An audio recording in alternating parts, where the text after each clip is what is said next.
Shalom, selamat malam Bapak Ibu Saudara dimanapun berada yang saat ini mungkin sedang mendengarkan acara Street Justice atau Teologi Jalanan. Juga teman-teman yang ada di Smart People, puji Tuhan, saya malam hari ini mendapat kesempatan untuk bisa sharing tentang satu hal yang terjadi di dalam kehidupan saya, Bapak Ibu. Teman-teman saya ini memang lahir dari kecil dari keluarga Kristen ya. Jadi dari kecil mama papa saya juga sudah Kristen, sudah ngerti tentang Tuhan Yesus, sudah tahu tentang Tuhan Yesus, tetapi tidak sampai kenal siapa itu pribadi Tuhan Yesus. Dan itu membawa saya yang akhirnya juga mengalami hal yang sama. Jadi saya pun juga gak pernah sekolah minggu, saya gak pernah ikut, gak pernah ibadah, gak pernah masa remaja itu, apa itu ibadah youth, apa saya juga gak ngerti sama sekali Bapak Ibu Saudara. Nah, waktu berjalan saya bertambah besar dan akhirnya saya terbentuk dengan karakter yang tidak mengenal Tuhan sungguh-sungguh, tidak mengenal Tuhan, bahkan disebut bisa dikatakan tidak mengenal Tuhan sama sekali teman-teman. Jadi serasa saya hidup tanpa Tuhan. Tapi saya bisa, hari ini saya bisa bersyukur. Ternyata waktu itu tuh meskipun saya dari pihak saya tidak lakukan atau tidak mengenal Tuhan dengan sungguh-sungguh, tetapi Tuhan itu luar biasa. Makanya firman Tuhan mengatakan bahwa kalau kita ini sudah dipilih Tuhan sejak dari dalam kandungan. Jadi kemanapun atau apapun melenceng kita pada satu titik, Tuhan akan pasti kembalikan kita ke sesuai dengan jalurnya Bapak Ibu. Nah, singkat cerita karena saya tidak mengenal Tuhan, kehidupan saya selanjutnya ya seperti hidup menikmati aja gitu. Saya hidup menikmati aja. Saya married juga seperti itu. Bahkan sampai saya punya anak pun saya belum ada di titik jalannya Tuhan. Nah, teman-teman ternyata saya ini seorang yang egois, saya seorang yang perfeksionis, saya orang yang merasa serba bisa, serba tahu, sehingga menganggap orang lain yang ada di sekitar saya lebih rendah dari saya. Atau dalam arti, saya lebih unggul dari mereka. Begitu juga pun sampai dengan orang-orang terdekat saya. Orang-orang yang ada di lingkungan intern saya. Mungkin bagi orang luar yang nggak ngerti dalamnya saya, itu saya adalah orang yang baik. Zamannya itu apalagi waktu itu kita punya usaha dan punya usaha yang cukup lumayan. Kita punya 7 cabang toko roti, kita juga punya catering yang besar, rekanan dari salah satu TNI. Jadi waktu itu memang kalau masalah keuangan sepertinya nggak ada masalah. Nah, jadi kalau saya ini menabur, memberkati orang, ngasih orang itu sepertinya nggak kepikir. Jadi ya sudah kamu ada orang datang ngomong butuh ini, ya sudah, ya wis istilahnya bla bla bla bla seperti itu. Nabur untuk banyak hal. Jadi orang luar lihatnya saya adalah orang yang baik, saya adalah orang yang penuh dengan kasih. Padahal Bapak Ibu Saudara, teman-teman, kenyataannya di rumah tidak seperti pencitraan yang ada di luar. Saya di rumah merasa bahwa paling hebat, merasa paling bisa, saya yang pegang kendali di usaha itu, karena awalnya suami saya, kerja di luar, dalam arti kerja di salah satu perusahaan besar di Surabaya. Nah, jadi saat saya sudah mulai dari home industry sampai kita sudah mulai besar usaha kami, akhirnya saya minta ke suami, "Kamu mundur aja loh dari pekerjaanmu, bantu bantu aku untuk bisa ngurusi pekerjaan." Karena toko-toko sudah semakin banyak, teman-teman. Jadi sudah mulai 3 4 cabang, kan ngurusnya nggak gampang. Nah, akhirnya suami saya ambil keputusan mundur dari pekerjaannya dan bantu saya. Nah, tapi di sini karena yang ngerti tentang usaha itu saya, yang mulai dari nol itu membuat sistemnya, mengatur semuanya itu saya. Jadi saya menganggap remeh suami saya. Jadi kadang saya sampai keceplosan menganggap suami ini seperti karyawan biasa, seperti karyawan yang ada di perusahaan itu. Nah, sering terjadi seperti itu, teman-teman. Jadi kalau misalnya ada masalah apa sedikit gitu pasti rame, pasti rame. Memang masalah keuangan kita nggak ada masalah, tapi justru yang menjadi masalah itu adalah masalah hal-hal yang sepele benernya. Masalah yang mungkin kita lagi ngomong apa, nggak cocok, tiba-tiba karena saya merasa harus saya yang benar, pendapat saya yang harus dihargai, jadi terjadi seperti itu. Seperti itu sampai berlarut-larut, sampai bertahun-tahun, teman-teman. Apalagi saya waktu itu nggak ngerti Tuhan, jadi saya nggak ngerti kebenaran seharusnya itu seperti apa. Kayak seperti masalah firman Tuhan dikatakan istri harus tunduk pada otoritas dan macam-macam, itu nggak pernah ada di dalam hidup saya karena saya memang nggak ngerti blas. Bahkan pernah, teman-teman, waktu itu anak saya sudah sampai kelas 4 SD kalau nggak salah, 4 SD ya, 3 atau 4 SD. Karena saya sama suami ini, karena saya sama papanya ini sering rame karena hanya urusan sepele. Kadang di mobil pun ngomong nggak cocok sedikit, wah sudah terjadi pecah perang dunia ketiga.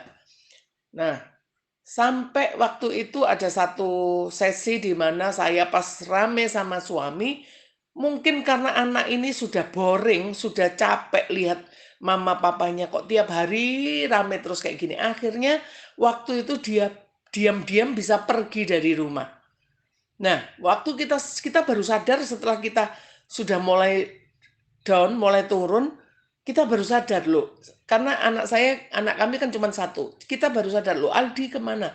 Nah, padahal waktu itu umur 4 SD dan dia nggak pernah keluar rumah gitu loh. Karena ya memang di rumah sudah fasilitas semua sudah penuh dan kita memang waktu itu rumah kita di jalan raya, kan nggak mungkin di jalan raya terus ada berteman dengan si A si B, kan jarang gitu loh. Nah, ini bisa keluar rumah. Nah, waktu itu akhirnya kita panik, suami akhirnya nyuari keluar di rute sepanjang, dikelilingi rumah kita sampai ke jalan besar, sampai ke jalan sebelah itu dikelilingi nggak ketemu.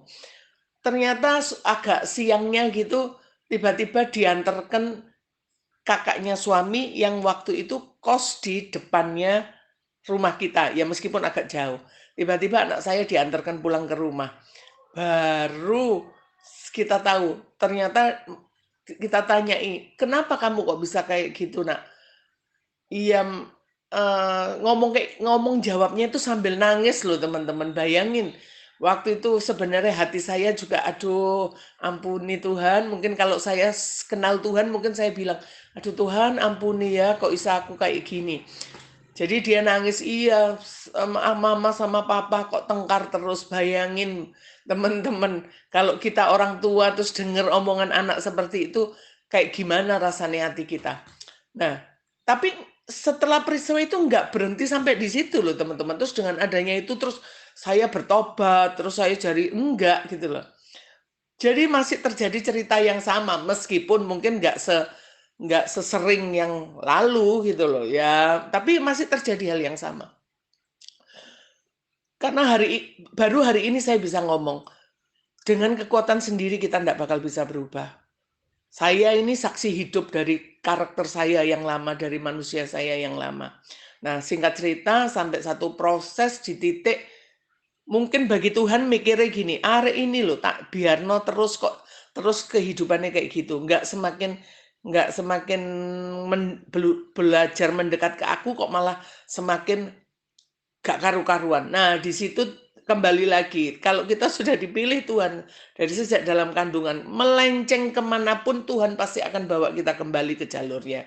Karena kasih Tuhan itu luar biasa. Tuhan tidak mengendaki, firman Tuhan kan ada, Tuhan tidak mengendaki semua manusia itu binasa, tetapi bertobat. Nah, itulah sampai titik itu saya di mengalami sampai saya akhirnya di titik nol. Mungkin kesaksian-kesaksian saya yang lalu, teman-teman sudah ngerti ceritanya. Sampai saya di titik nol, diproses sampai titik nol, semua habis. 7 cabang toko nggak ada, catering semua nggak ada. Pokoknya titik nol teman-teman. Sampai akhirnya saya penasaran dengan Tuhannya orang Kristen. Dari situ saya penasaran, kok katanya orang Tuhannya orang Kristen itu luar biasa, bisa memulihkan, bisa menyembuhkan, bisa apa. Akhirnya saya sama suami berusaha mencari tahu, teman-teman. Berusaha mencari tahu siapa sih Tuhannya orang Kristen itu.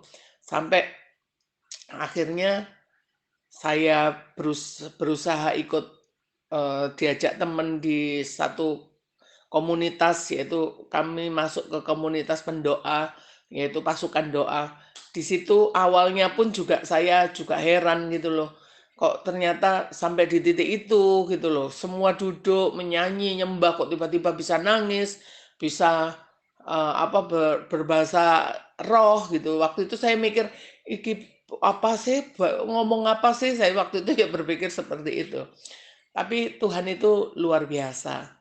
Begitu kasihnya yang begitu besar pada anak-anaknya, sampai saya diproses seperti itu bukan karena saya hari ini baru sadar bahwa bukan karena Tuhan nggak sayang gitu loh, tapi karena Tuhan justru sangat sayang dengan kehidupan kami sehingga kami diangkat seperti itu. Memang banyak rasanya seperti rasanya kalau saya sekarang ada di posisi ini, teman-teman, saya masih banyak melihat orang-orang yang masih ada di posisi itu. Mungkin bagi orang luar kita sangat baik, sangat penuh kasih, tetapi justru kasih itu tidak terjadi di dalam kehidupan intern kita. Mungkin kita pencitraan di luar sangat gampang ya, tapi pencitraan ke orang-orang dalam intern kita sendiri, orang-orang terdekat kita sendiri nggak bisa. Mereka pasti tahu sebenarnya apa yang kita alami. Nah, dari proses itu semua, teman-teman, saya akhirnya berusaha mengenal Tuhan, belajar mengenal Tuhan, belajar mengalami Tuhan. Akhirnya meskipun saya juga nggak bisa langsung berubah, karena karakter saya terbentuk dari kecil itu sudah seperti itu. Tapi puji Tuhan, saya punya suami yang luar biasa, dia bayar harga, dia setiap malam setelah dia kenal Tuhan, padahal dia backgroundnya bukan dari anak Tuhan, dia backgroundnya dari seberang ya, saudara sepupu kita. Tapi saat dia sudah mulai kenal Tuhan, dia sungguh-sungguh bayar harga untuk istrinya, untuk saya, teman-teman, supaya saya juga berubah dari hal-hal yang menakutkan seperti itu. Nah, dia bayar harga, dia banyak berdoa. Saya waktu itu saya ngelihat gitu loh. Kadang jam 2, jam 3, jam 12, saya pas ngelilir gitu tak lihat loh, dia berdoa. Tapi saya ya waktu itu ya masih belum benar-benar mencari Tuhan. Saya cuman ya lihat aja gitu loh. Tapi kembali lagi, karya Tuhan itu ajaib untuk mengubah setiap kita, Bapak Ibu Saudara. Ya memang saya sampai di titik ini, di titik sekarang pun saya masih belajar di dalam hal ini. Tapi saya ada kemauan, saya ada usaha, saya ada kerinduan untuk mendekat dan intim dengan Tuhan. Nah, di saat saya intim dengan Tuhan, di saat saya mau mengalami Tuhan, di saat saya suka tinggal di dalam hadirat Tuhan, disitulah kuasa Roh Kudus bekerja. Roh Kudus, saat roh kita menyatu dengan rohnya Allah, manunggal dengan rohnya Allah, maka semua apa yang ada di Allah itu akan tertransfer di dalam hidup kita.